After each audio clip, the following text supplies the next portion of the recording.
네, 식사를 하시고 많이 피곤하실 텐데요. 또 무거운 내용 바로 들어가기보다 간단하게 뭘 확인 좀 하고 넘어가도록 그렇게 하겠습니다. 제가 그림을 하나 준비했는데요. 그림을 통해 가지고 질문을 하나 드리겠습니다. 다음 그림 중에 불이 켜지는 스위치는 왼쪽에 있는 것일까요? 오른쪽에 있는 것일까요?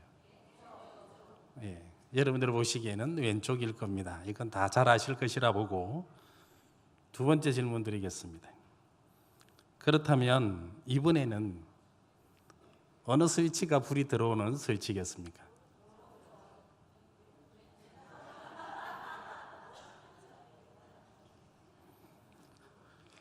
그러실 줄 알았습니다. 그냥 아무거나 해다 보면은 불 들어오는 게 사실 켜지는 겁니다. 온 오프로 이렇게 구별되어진 스위치는 사실 불이 들어온다든지 꺼진다든지 하는 것을 쉽게 우리는 알 수가 있습니다. 그런데 언제부터인가 우리 주변에는요, 제가 두 번째 보여드린 그 스위치 그림의 그 스위치가 우리들 가운데에 많아졌습니다.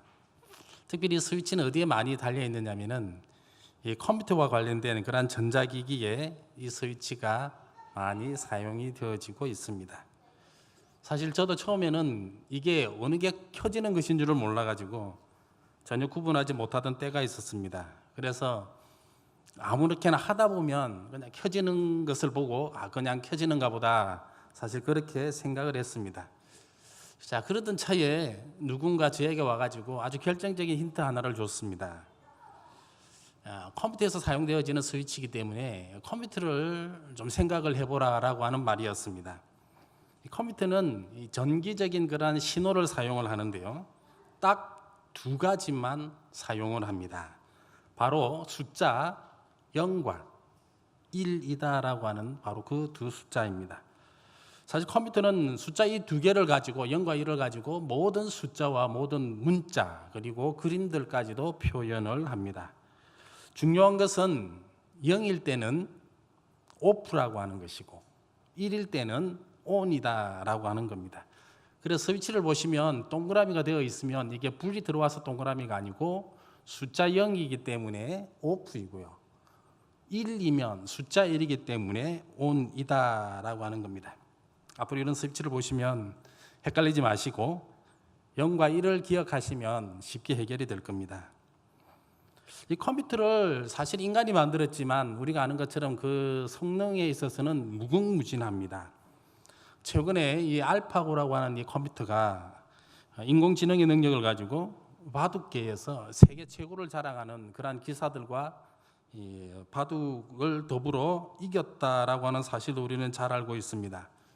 그런데 놀라운 사실은 이 엄청난 컴퓨터 그렇게 우리가 생각이 되어지지만은 이 컴퓨터도 딱 두 개의 신호 0과 1이라고 하는 그것만을 사용을 했습니다.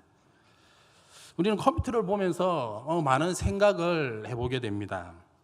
0과 1로서 어떻게 그 모든 것들을 사실 처리할 수 있을까라고 하는 바로 그런 생각입니다. 그러다가 이 절대적인 두 가지는 이번엔 컴퓨터를 넘어서 가지고 우리 주변으로 확대를 해가지고 생각을 해봅니다. 왜 우리가 살아가는 세상은 두 가지로 구성이 되어 있을까? 낮이 있고 밤이 있고 육지가 있다면 바다가 있고 선과 악이 왜 이 두 개만 있을까? 왜 세상에는 남자와 여자만 있을까? 삶과 죽음이 왜 있을까? 그러면서 또 생각하는 것이 이 두 개 외에 이 가운데 지점은 정말 우리들에게 있어서 없는 것일까? 쉬운 예로 남자 여자가 이 두 가지만 딱 있을 뿐인데 그 중간 단계는 없느냐라고 하는 것이죠. 그런데 이 두 가지 경우는 사실 우리가 살아가는 이러한 삶에 있어서만 생각하거나 적용해 보는 것이 아니라 이제는 신앙생활에 있어서도 동일하게 그러한 생각들을 우리가 해보게 됩니다. 신앙이 있고 불신앙이 있고요. 믿는 것이 있다면 믿지 않는 것이 있고요. 구원이 있다라고 한다면은 여기에 반대되는 유기라고 하는 것, 버림이다라고 하는 것이 있고 결국 천국과 지옥 이 두 가지밖에는 없지 않느냐라고 하는 것입니다. 어떤 성도들은 가끔 이렇게도 이야기를 합니다. 뭐 세상은 그렇다 치더라도 신앙생활에 있어서 중간지대가 있었으면 좋겠다라고 그렇게 이야기를 합니다. 먼저 이 신앙과 불신앙에 있어서 중간지대가 있었으면 좋겠다고 이야기를 합니다. 도저히 믿어지지 않는 그러한 내용들에 대해서는 사실 이제 믿기가 부담이 되어지니까, 또 그렇다고 해서 전혀 안 믿기에는 또 한편으로는 불안하니까 그런 이야기들을 합니다. 그래서 믿기 어려운 부분들은 이 두꺼운 성경에서 쏙 빼버리고 자신이 좋아하고 자신이 믿을 수만 있는 그러한 성경책을 새롭게 구성을 하고, 또 한편으로는 매주일날 이렇게 예배 시간에 나와 예배하는 것도 부담되고 힘들고 또 피곤하니까 한 2주나 3주만 한번 드릴 수 있는 그러한 날이 왔으면 좋겠다라고 이야기를 하는 것이 많다라고 하는 겁니다. 두 번째는 천국과 지옥에 있어서 그 중간 정도가 있었으면 좋겠다라고 이야기를 하는 분들도 있습니다. 천국에 이 직통으로 갈 만큼 열심히 신앙생활 하기에는 사실 내 스스로를 보더라도 자신이 없고, 그렇다고 해가지고 지옥에 가기에는 또 너무 두려우니까 이런 생각을 한다는 겁니다. 그래서 최소한 천국은 아니어도 지옥만 아니면 좋겠다라고 이야기를 합니다. 천국보다 못하지만 그래도 지옥보다 나은 그런 곳이 있으면 어떨까라고 이렇게 많이 이야기도 하고 생각한다라고 하는 겁니다. 이런 이야기를 듣다 보면 사실 처음에는 참 어이없는 말이다, 참 이해가 되지 않는다라고 그렇게 이야기를 합니다. 그런데 이런 이야기도 또 계속 듣다 보면 우리는 어이없다라고 그렇게 표현하기보다는 그 이야기도 일리가 있어 보인다라고 이제 그렇게 말을 하는 그런 시대가 되었습니다. 뿐만 아니라 주변의 성도들을 둘러보아도 정말 그렇게 되어지면 편하게 신앙생활을 할 수 있겠다, 그렇게 이야기를 하는 경우도 많이 듣습니다. 흔히들 하는 것처럼 천국이다라고 하는 것을 크고 좋은 집에다가 한번 비유를 해보겠습니다. 좋은 집이다라고 하는 게, 큰 집이다라고 하는 것이 따지고 보면 아무나 소유할 수도 없고요, 또 그곳에 살 수 없음을 우리는 잘 알고 있습니다. 우리가 열심히 노력해가지고 그 크고 좋은 집을 살 수는 있지만, 그렇다고 해서 그곳에서 계속 살아간다라고 하기에는 어려움이 있다라고 하는 것이죠. 왜냐하면 그러한 집에서 살려면 최소한 경제력 또한 뒷받침이 되어야 하기 때문입니다. 그래서 보통의 사람들은 자신이 감당할 수 있는 그런 수준에서 집을 구하고 살아갑니다. 모두가 크고 좋은 집을 참 찾기를 원하고 소유하기를 원하지만, 그렇다고 해서 무턱대고 그런 집을 사거나 그렇게 소유하지는 않는다라고 하는 겁니다. 왜냐하면 자기 자신에 대하여 자기가 너무나 잘 알고 있기 때문입니다.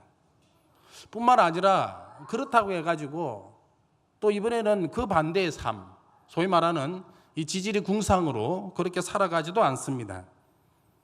자기가 해보고 싶은 거 마음대로 할 수는 없다 손 치더라도 반대로 하고 싶은 거 전혀 하지 않고 그렇게 최소한 인간 그 삶 이하로 살아가는 것이 아니라 최소한으로 자기가 해보고 싶은 것은 하면서 살아간다라고 하는 것입니다. 결국 인간이 이렇게 세상을 합리적으로 살아가다 보니까 이번에는 어떠한 일을 꾸미게 되느냐면은 천국이다라고 하는 것도 합리적으로 만들게 되었다라고 하는 것입니다.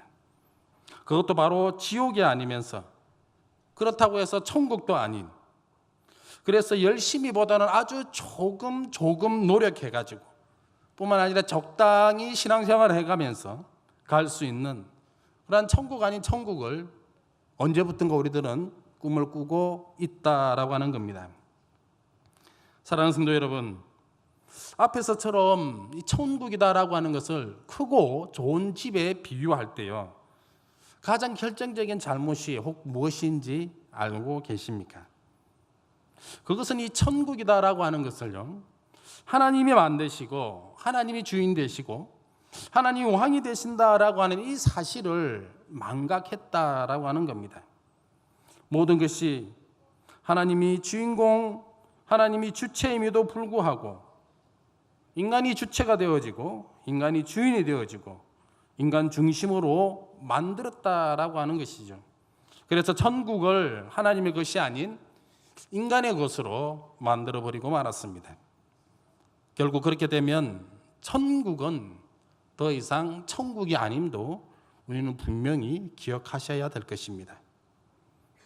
성도된 우리들에게 있어서 하나님 나라에 갈 때까지 또는 예수 그리스도께서 다시 이 세상에 오실 때까지 잊지 않고 기억해야 될 내용 하나가 있습니다.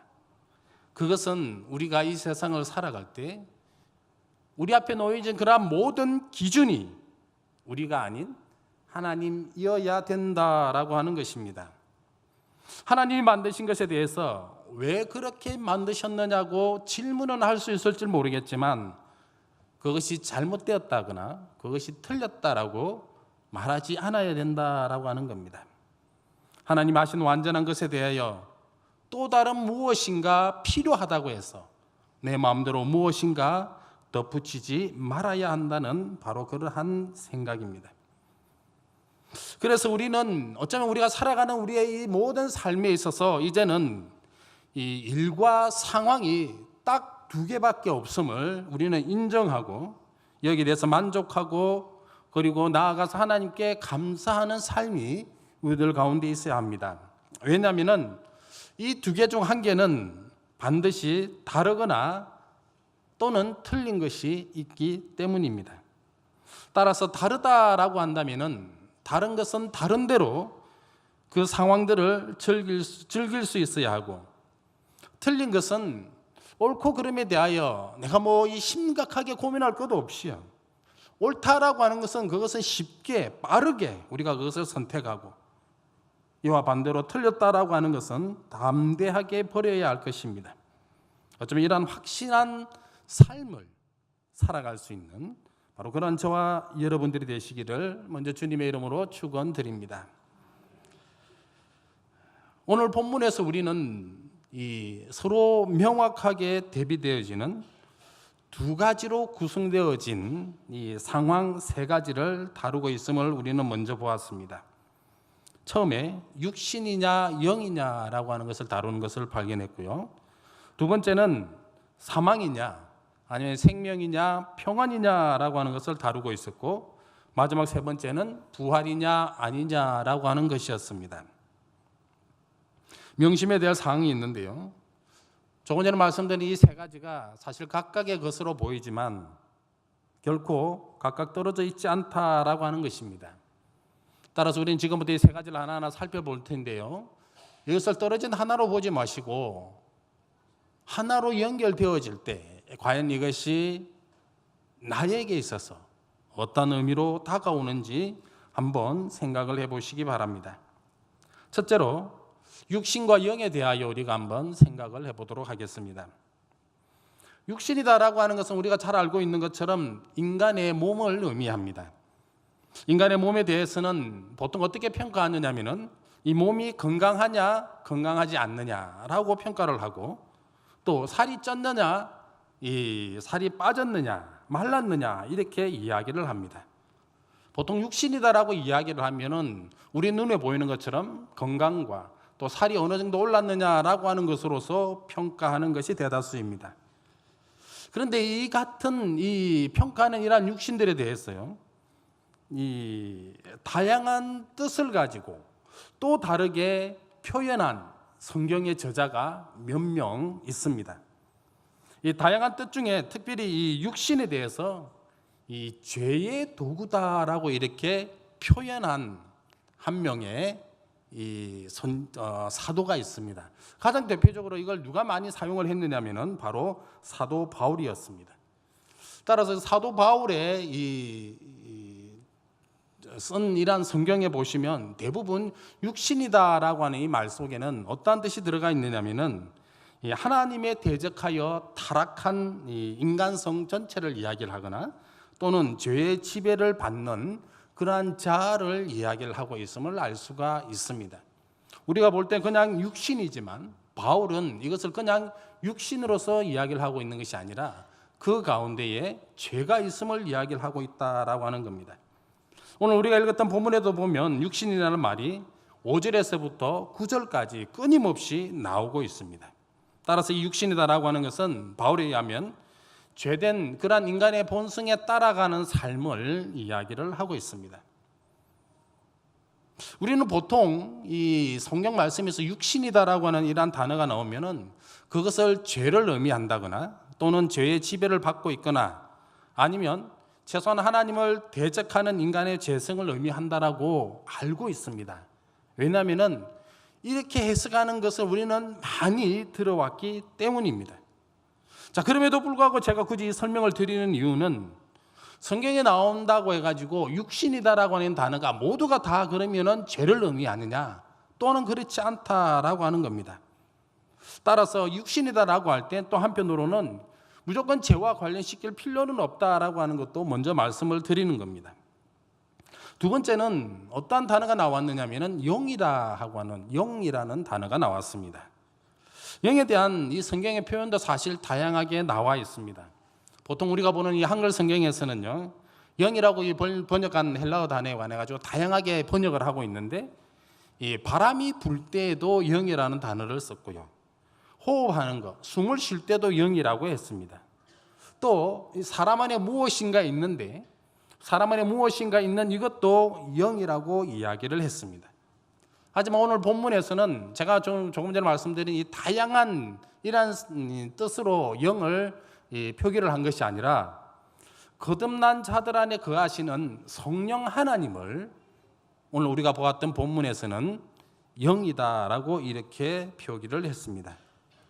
결국 오늘 우리가 보았던 본문 안에서의 육신과 영은 인간의 이 죄된 본성을 이야기를 하고 있고 성령 하나님을 의미를 하고 있습니다. 게다가 5절에서 보면 육신과 영이라는 것 외에도 계속해서 이제는 육신을 따른다라고 하는 표현이 나오고 영을 따른다라고 하는 표현도 나옵니다. 따라서 이 표현은 이 죄된 인간의 본성을 따라 살아가는 삶을 이야기를 하고요, 또 성령 하나님을 따라가는 삶, 이 삶을 이야기를 하고 있습니다. 한편 우리가 5절 말씀을 볼 때 또 기억해 보셔야 될 것이 있는데, 그것은 뭐냐면은 따라간다, 따른다라고 하는 바로 이러한 단어입니다. 따라간다라고 하는 이것은요, 누군가 분명 앞서가는 그 무엇이 있고 그 뒤를 이어서 이제 내가 따라간다라고 하는 그런 의미가 있기 때문입니다. 누군가를 따라가는 사람들에 있어서 그 특징이 무엇인지 아십니까? 그것은 앞으로 자기에게 어떤 일이 생길지를 전혀 생각하지 않고 쫓아간다라고 하는 겁니다. 자기만의 무엇인가 특별한 생각이나 합당한 이유를 가지고 또 자기만의 무엇인가 계획을 가지고 따라가는 것이 아니라 그냥 앞에 누군가가 가니까 따라간다라고 하는 것입니다. 어쩌면 이 따라간다라고 하는 것은 좋은 의미에서는 순종일 수도 있고요, 나쁜 의미에서 보면 자신이 무엇인가 할 수 있는 그런 기회를 다 그냥 내버리고 그냥 아무 생각 없이 살아가는 그런 삶이 되기도 한다라고 하는 것입니다. 뿐만 아니라 따라간다라고 하는 것에는 좋은 의미든 나쁜 의미든 여기에는 따라가는 사람의 책임도 그 가운데 있음을 우리는 기억해야 합니다. 왜냐하면 따라간다라고 하는 것에는 자기 자신이 그것에 나와서 거기에 따라서 거기와 함께 자신이 움직이는 그러한 자기 자신의 자발성이 들어가 있기 때문이다라고 하는 겁니다. 중요한 것은 따라 나선다라고 하는 여기에는 그 과정과 결말도 분명하게 있음을 오늘 우리들에게 말씀은 보여주고 있습니다. 그것이 5절에 분명하게 이야기를 하고 있습니다. 육신을 따르는 사람은 육신의 일을 생각하고 영을 따르는 사람은 영의 일을 생각한다라고 하는 겁니다. 여기서 이야기를 하고 생각한다라고 하는 것은 단순히 우리들 생각으로 그냥 무엇인가 생각하는 것이 아닌가라고 생각하기 쉬운데, 사실 이것을 훨씬 뛰어넘는 의미입니다. 무엇인가에 전심 전력한다라고 하는 말입니다. 무엇인가에 자기 자신의 모든 것을 건다라고 하는 것입니다. 처음에는 그냥 아무 생각 없이 따라갔지만 따라가면 따라갈수록 단순히 따라가는 것이 아니라 점점 빠져들게 되는 것이고 급기야 자신의 모든 것을 다 바치는 노력을 통하여 그 무엇인가의 결과를 이루어가는 바로 그러한 것이 생각한다라고 하는 것입니다. 육신을 따르는 사람은 육신의 일을 생각한다라고 했습니다. 육신이라고 하는 것이 단순히 신체가 아니다라고 했습니다. 죄를 짓는 본성이다라고 말씀을 드렸습니다. 그렇다면 육신의 일을 생각한다라고 하는 것은 어떻게 하면 내가 죄를 지울 수 있을까? 어떻게 하면 내가 죄를 범할 수 있을까라고 이렇게 노력하는 것입니다. 사실 죄를 짓는 것에는 두 가지 방식이 있습니다. 하나는 실수로 어떻게 하다 보니까 죄가 된 경우가 있고 또 다른 하나는 아예 처음부터 작정하고 덤벼드는 경우입니다.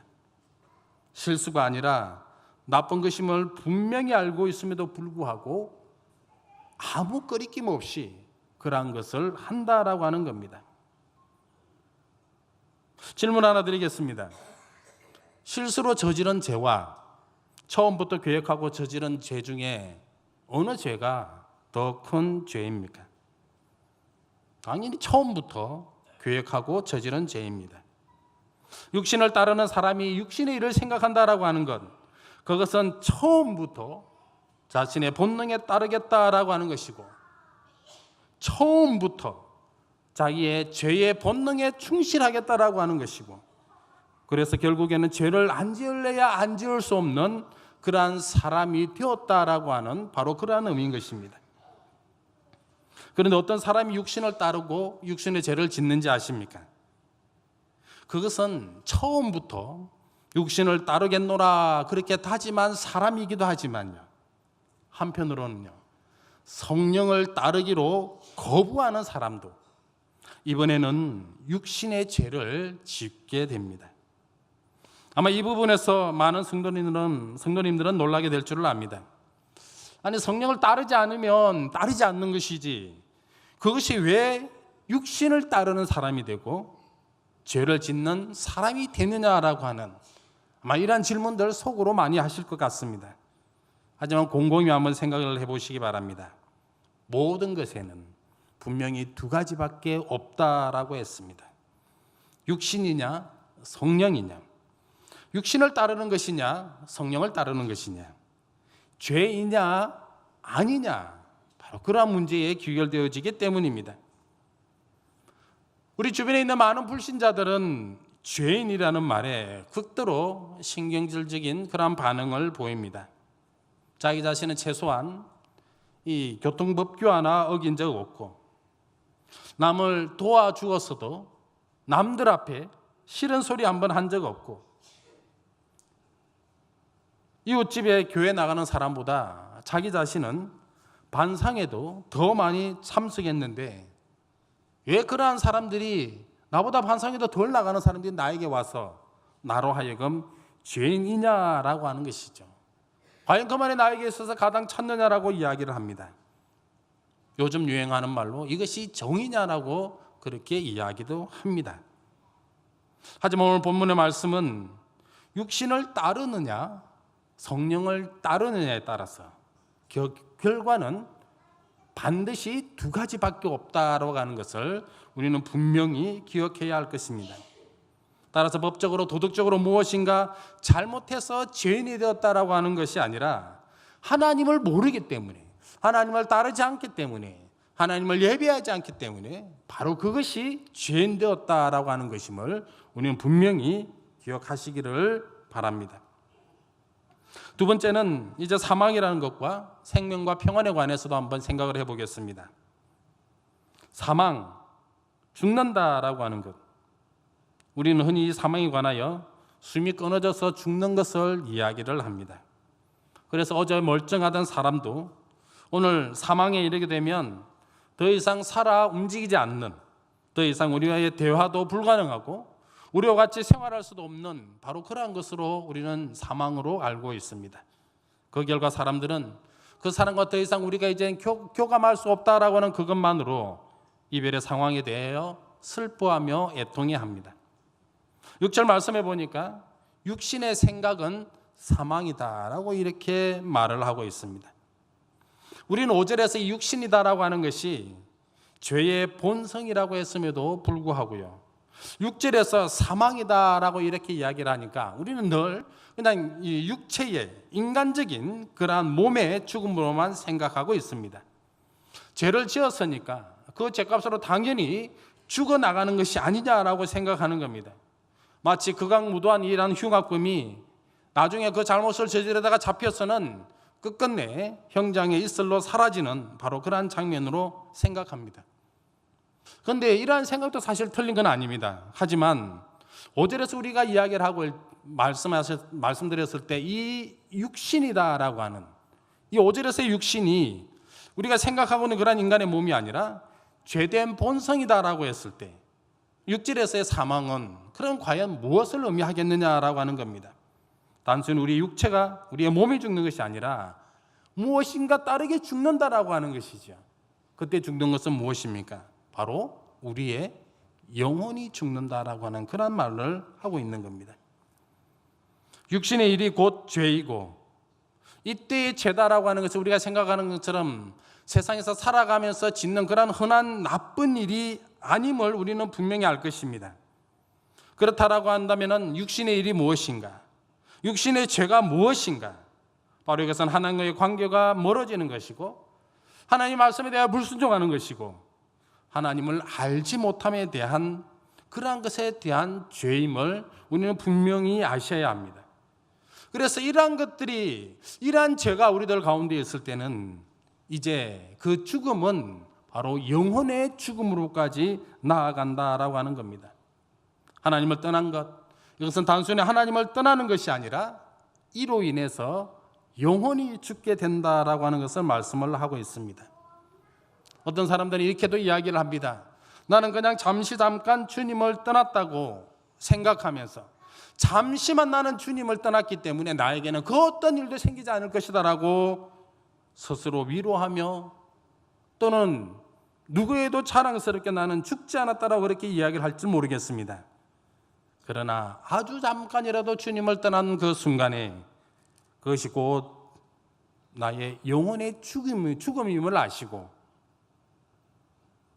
이것을 분명히 기억하시고 살아가셔야 할 것입니다. 그런데 이에 비해 이제는 영의 일을 이야기를 하고 있습니다. 즉 성령 하나님을 따라가는 자들에게 있어서 생명과 평안이 있다라고 하겠습니다. 이때 생명은 우리가 생각하는 것처럼 또 인간의 몸이 생명을 얻는 것, 어쩌면 장수한다라고 하는 그런 의미를 생각하기 쉬울 때, 어쩌면 이것도 작은 것 중에 하나일 뿐이고, 궁극적으로 우리가 생명을 얻는다라고 하는 것은 하나님과 더불어 영원히 살아가는 그러한 생명을 이야기를 하고 있습니다. 따라서 이 영원한 생명이다라고 하는 것은 하나님의 나라를 소유한 자들이고 하나님의 나라의 백성이 된다라고 하는 바로 그러한 의미에서의 생명입니다. 다음으로 평안을 말씀하고 계시는데요. 그럼 이 평안은 무엇이겠습니까? 사실 이 평안이다라고 하는 것은 우리가 잘 아는 헬라어 다른 단어로는 어떤 의미가 있느냐면은 평화와 안녕의 뜻을 가지고 있습니다. 평안이다라고 하는 것이 아무에게나 주어지는 것이 아니라 영원한 생명을 받아 가진 자들에 있어서 가지고 있는 그런 평화와 안녕입니다. 결국 이때의 평화와 안녕이다라고 하는 것은 하나님과의 그러한 관계가 회복되어지고 하나님과 교통하고 하나님과 평화를 이루는 것이죠. 그래서 신약 성경에서는 이것을 평안이다라고 이야기를 했지만 구약의 의미로는 이게 무엇이 되느냐면은 샬롬의 의미가 되어진다라고 하는 겁니다. 성령의 사람이 되어서 성령 하나님과 교통하고 하나님의 일을 행하며 살아가는 자들에게 있어서 하나님의 선물은 무엇이냐? 바로 하나님 나라에서 영원한 생명을 이야기를 하고 있고 하나님과 샬롬을 이루며 살아간다라고 하는 바로 그런 말씀을 우리들에게 주고 있습니다. 마태복음에서 이야기하고 있는 예수님의 가르침이 무엇이었습니까? 천국을 소유하고자 한다면은, 천국에 들어가고자 한다면은 그네들에서 맨 먼저 요구되어지는 것이 무엇이었습니까? 그것이 바로 심령이 깨끗해야만, 마음이 깨끗해야만 하나님 나라를 소유할 수 있다라고 했습니다. 그런데 우리가 보기에는 그냥 단순히 마음만 깨끗해지면 모든 것이 다 해결되어지느냐라고 생각할 때에 우리의 깨끗하게 비워진 이 마음속에 또 다른 무엇인가 채워가야 됨도 우리들에게 이야기를 하고 있습니다. 당연히 그것은 하나님으로 채우는 것이고, 그것은 하나님께서 우리 가운데 들어와 계셔야 된다라고 하는 것이고, 그 채움이 실제적으로 우리의 삶 가운데서는 하나님을 사랑하고 이웃을 사랑하는 그런 행위들로 우리들 가운데 가득 채워져야 된다라고 하는 말씀임을 기억하셔야 될 것입니다. 사랑하는 성도 여러분, 성령을 따르고 성령의 일을 생각하는 성도들에게 있어서 하나님의 약속의 선물이 생명과 샬롬임을 믿고 계십니까? 그렇다면 성령을 따르고 있음이 우리들 가운데 이제는 드러나야 하지 않겠습니까? 성령의 일에 대해서 전신전력으로 우리가 나아가고 있음을 눈으로 보여주어야 되지 않겠습니까? 뿐만 아니라 우리가 이렇게 살아가는 모습들 가운데서 우리끼리의 인정이 아닌 어쩌면 세상 사람들로부터의 과연 그러하다라고 하는 그러한 인정을 받는 바로 이러한 삶이 저와 여러분들 가운데에 있기를 주님의 이름으로 축원드립니다. 이제 마지막으로 부활에 대해서도 우리가 한번 생각을 해보겠습니다. 본문 5절에서는 단순히 영이라고 했지만 우리는 이를 두고 분명 성령 하나님이라고 이야기를 했습니다. 처음에 이렇게 영이라고 표현했던 것들이 이제는 9절에 와서는 하나님의 영이다라고 이야기를 하고 있고 그리스도의 영으로 이야기를 하고 있고 11절에서 보시면 우리 안에 거하시는 영, 곧 성령 하나님에 관하여 구체적으로 말씀을 하고 있습니다. 오늘 우리가 보았던 말씀에는 단순히 영으로 시작해서 구체적인 삼위 하나님으로 이렇게 명확하게 드러내고 있고 바로 이 삼위 하나님께서 죽었던 예수 그리스도를 이번에는 다시 살리셨다라고 11절에서 말씀을 하고 있습니다. 삼위 하나님에 의한 부활은 예수 그리스도에게만 일어났던 그러한 부활이 아니고 이제 11절 말씀해 보면 그 부활은 이제 우리들에게도 일어난다라고 우리도 살리겠다라고 말씀을 하셨습니다. 살리겠다라고 하는 이 말씀은 미래에 대한 약속의 선포이기도 하지만 한편으로는 미래에 일어나는 일들이 지금 우리 눈에 보여지고 있는 바로 그러한 의미이기도 합니다. 따라서 우리들에게 미래의 너희를 살리겠다, 너희도 살리겠다라고 하는 것은 앞으로 우리를 살리겠다라고 하는 하나님의 약속일 뿐만 아니라 지금 살리고 계시는 그런 하나님의 능력이, 하나님의 역사가 우리들 가운데 보여지고 있다라고 하는 것입니다. 우리는 여기서 다시 한번 질문해야 될 것이 하나가 더 있습니다.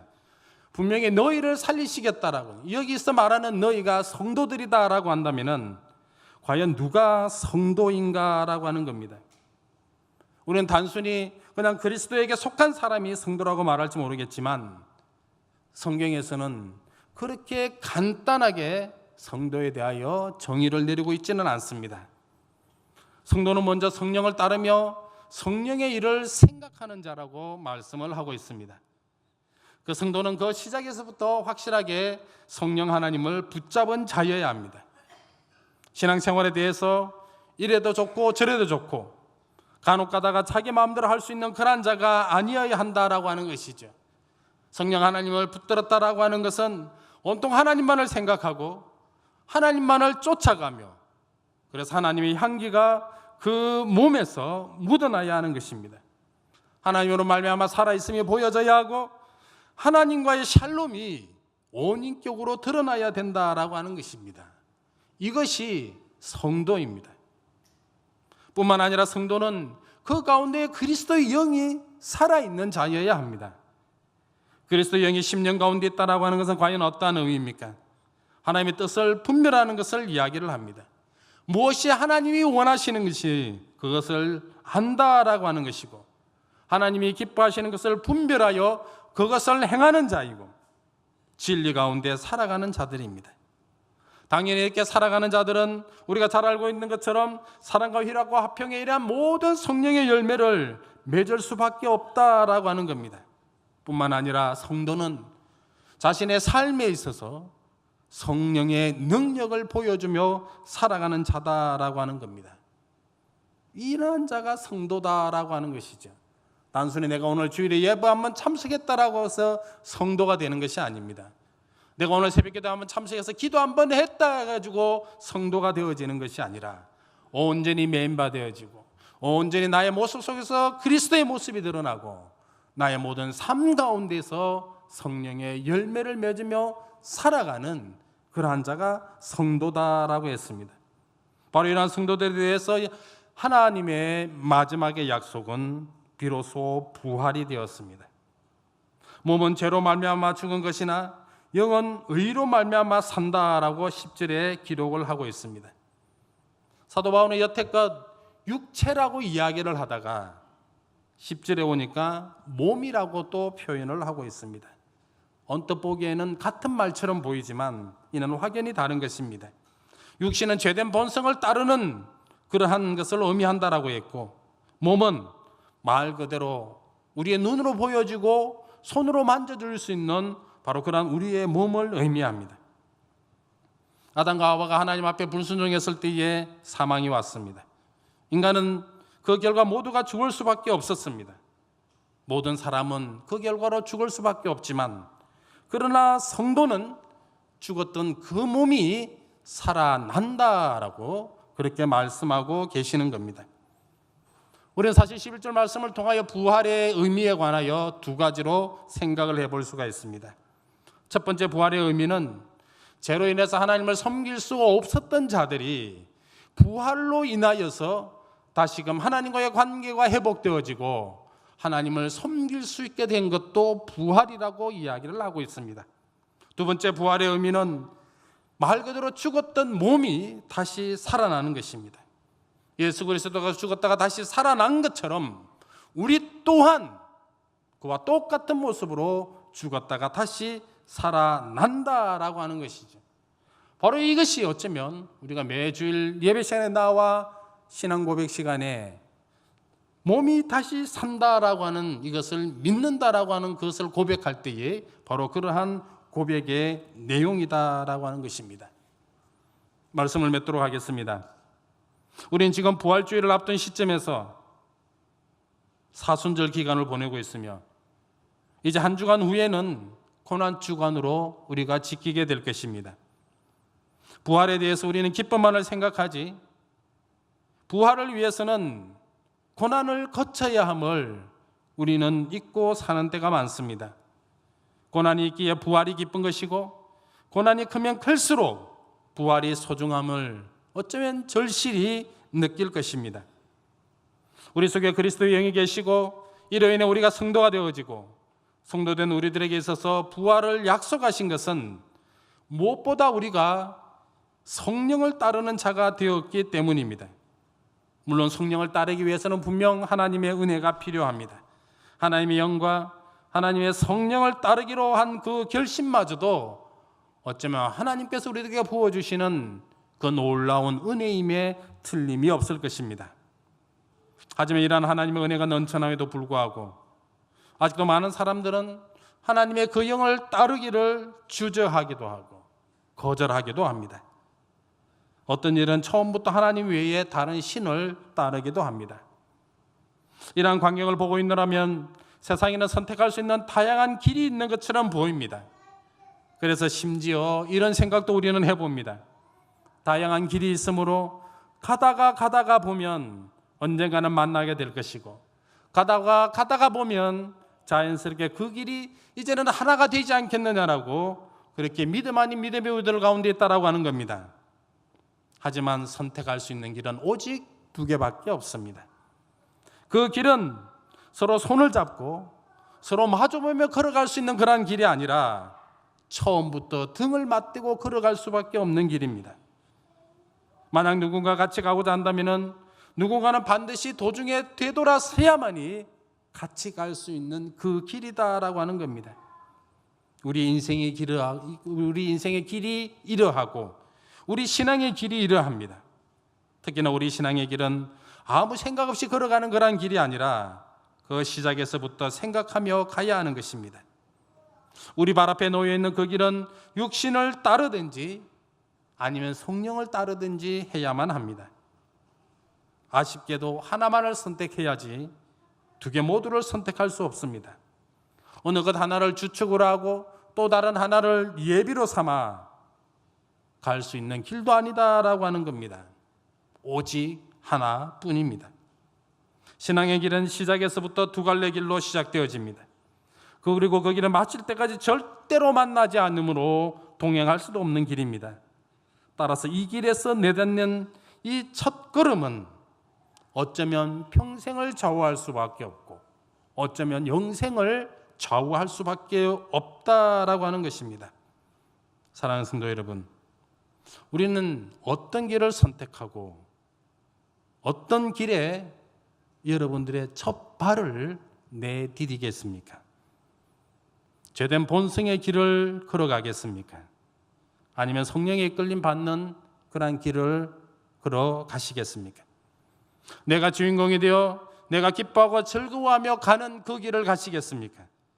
아니면 하나님을 주인 삼고 하나님의 종이 되어 그 길을 가시겠습니까? 하나님을 대적하며 하나님과 갈등하는 그 길을 가시겠습니까? 아니면 하나님께 순종하며 하나님께서 기뻐하는 그 길을 가시겠습니까? 시작은 쉬워 보이고 그 끝은 멸망으로 이르는 그러한 길로 가시겠습니까?